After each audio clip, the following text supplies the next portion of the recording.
یہ میرا کلام ذرا بڑوں سے ہے، بڑوں سے۔ ابا جی کو چاہیے بچہ جتنی غلطی کرے نا اتنا ہی ڈانٹے، وہ پھر 6 ہفتے نہ ڈانٹنا شروع کر دے۔ استاد صاحب کو چاہیے کہ جتنی بچے کی کمزوری ہے نا، مجھے پتہ ہے سب سے زیادہ کس بات سے تکلیف ہوتی ہے۔ آپ کے بچے نے غلطی کی ہے، آپ اپنے بچے کو ڈانٹ لیں، سمجھا لیں، آپ کسی اور کے سامنے اس کی تذلیل کبھی نہ کریں، یہ زیادتی والی بات ہے۔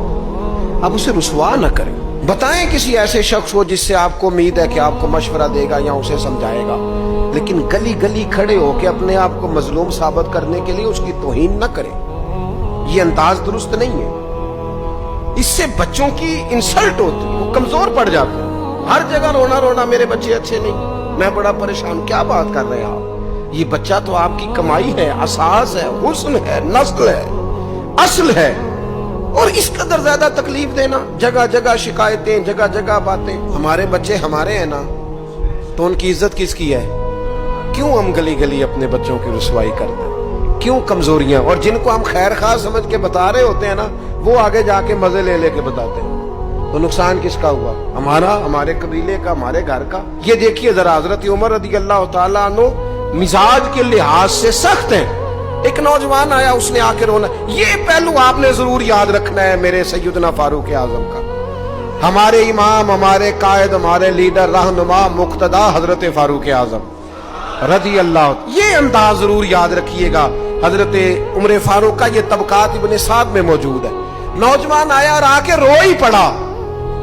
حضرت عمر نے اس کو روتے دیکھا تو فرمایا، بیٹا کیا ہوا؟ کہنے لگے، حضور فلاں علاقے کے فلاں گورنر صاحب کا مسئلہ ہے، حضور مجھ سے غلطی ہو گئی تھی، میں شراب پی بیٹھا تھا، انہوں نے مجھے درے بھی مارے ہیں، پھر انہوں نے لوگوں سے کہا اس کے ساتھ میل ملاپ چھوڑ دو، کوئی اس سے بات نہ کرے، حضور مجھ سے غلطی ہو گئی، میں مانتا ہوں، پر اتنی اذیت، اتنی تکلیف، جب مجھے سزا مل گئی، کوڑے لگ گئے، تو پھر یہ الگ سے جو سزائیں مجھے دی گئیں، یہ میں حضرت عمر کی بات کر رہا ہوں۔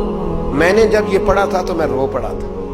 حضرت فاروق اعظم نے اس نوجوان کی بات سنی، سنو میں کیا کہہ رہا ہوں، اس گناہگار کی بات سنی، اس گناہگار کی بات سنی تو حضرت عمر رو پڑے اور فرمایا، بلاؤ نا ان گورنر صاحب کو، وہ بھی بڑے سمجھدار، باوقار، بڑے آدمی تھے۔ بلایا اور بلا کے فرمایا، آپ کا اس جرم پر غصہ بالکل ٹھیک، لیکن آپ کو کس نے اجازت دی کہ آپ اسے اتنی تکلیف دیں؟ آپ نے کوڑے مار لیے جو سزا بنتی تھی، اور پھر آپ نے کیوں کر کے لوگوں سے کہا اس سے ملنا جلنا چھوڑ دیں؟